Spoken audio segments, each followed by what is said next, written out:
조금 기다렸다 50분 되면 시작하도록 하겠습니다.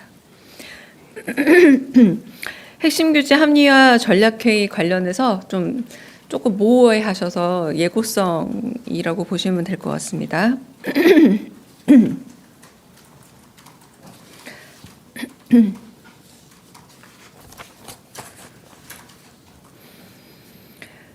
강의정 대변인입니다. 이재명 대통령은 오늘 오후 제1차 핵심 규제 합리화 전략회의를 주재합니다.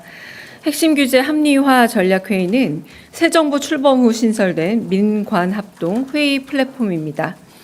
그동안 산업이나 민생 현장에서는 오랫동안 해결이 절실했지만 첨예한 갈등이나 이견이 복잡하게 얽힌 규제가 많았습니다. 핵심 규제 합리화 전략회의는 신산업의 발목을 잡는 거미줄 규제를 과감하게 해소하기 위해 신설됐습니다. 오늘 1차 회의를 시작으로 생생한 현장의 목소리를 바탕으로 학계와 전문가, 관계 부처들이 힘을 모아 합리적인 해결 방안을 모색하겠습니다. 첫 회의인 오늘은 청년 세대 일자리와 우리 경제의 미래를 책임질 데이터와 자율주행, 로봇 등 신산업의 성장을 가로막는 핵심 규제에 대해 논의합니다. 스타트업을 비롯한 기업 대표와 학계 전문가, 기획재정부 장관 등 관계부처 장차관 60여 명이 참석합니다. 주요 의제 소개합니다. 먼저 AI 3대 강국을 위한 데이터 활용 규제 합리화 전략입니다. AI 학습을 위한 저작권 데이터를 기업들이 걱정 없이 활용할 수 있게 공공 데이터를 더 쉽게, 더 많이 개방하는 방안이 모색됩니다. 또한 미래 산업 엔진인 자율주행, 로봇 산업 규제 합리화에 대한 논의도 이루어집니다. 자율주행 시범 운행을 위한 실증 지역을 대폭 확대하고 산업 현장에서 로봇 도입을 확대하기 위해 불필요한 규제를 일괄 정비할 예정입니다.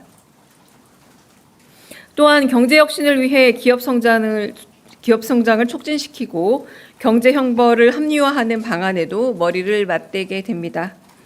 불필요한 규제가 허들이 되어서는 안 된다는 각오로 신산업의 발목을 잡는 거미줄 규제를 대통령이 직접 나서 확 걷어내겠다는 의지입니다.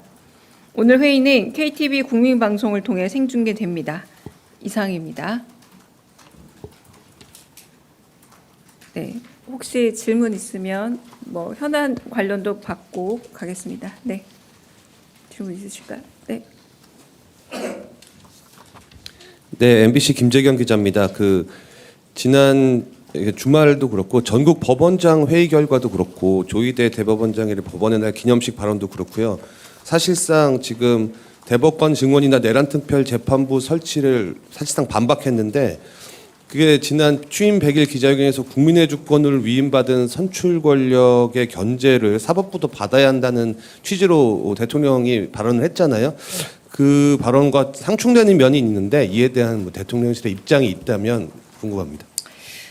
일단은 100일 기자회견 때 대통령께서 하신 말씀을 제가 조금 더 부연을 하자면 국민이 주인, 국민이 주권을 가진 민주공화국입니다. 그렇다면 입법부, 행정부, 사법부의 상권 분립도 있지만 이 상호 견제와 균형에 있어서 가장 무엇보다 주권 재민이라는 측면에서 헌법의 근본 정신은 이를테면 입법부가 가지고 있는 충분한 논의에 대한 존중이 있어야 합니다. 입법부는 특히 선출 권력으로만 이루어진 그런 상권 분립 중에 한 권력 기관이기 때문인데요.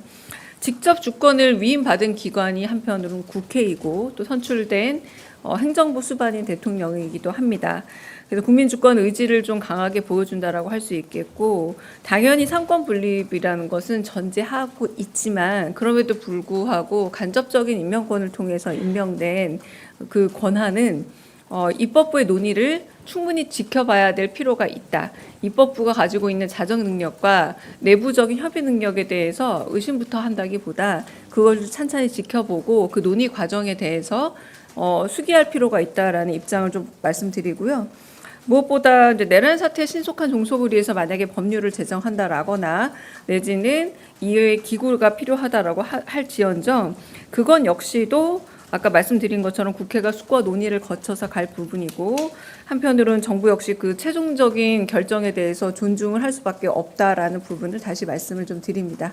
네.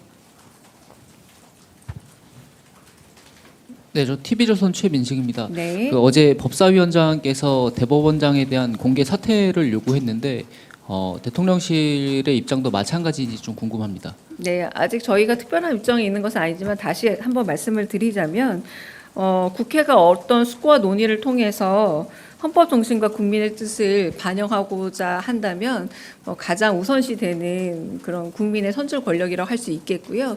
그리고 그 부분에 대해서 그런 시대적인 국민적인 요구가 있다라면 한편으로는 임명된 권한으로서는 좀 그 요구에 대한 개연성과 그 이유에 대해서 좀 돌이켜 봐야 될 필요가 있지 않나라는 점에서는 아주 원칙적으로 공감하고 있습니다. 네.